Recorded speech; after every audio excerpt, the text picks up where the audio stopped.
Assalamu Walaikum. Hello friends, how are you? Welcome back to my another video. In this video, I am going to show you how to center text top to bottom in Excel.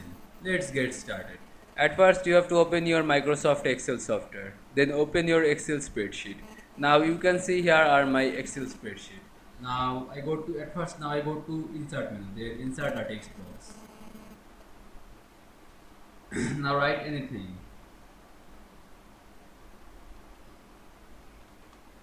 Then select this text, then align to center. Now I this align this text, center text top to bottom. Here you can see here are align text center and top. Now I make it bottom on center. Click it bottom align.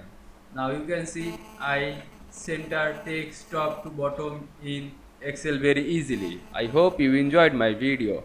Please like, comment, share and subscribe my channel. Thanks for watching.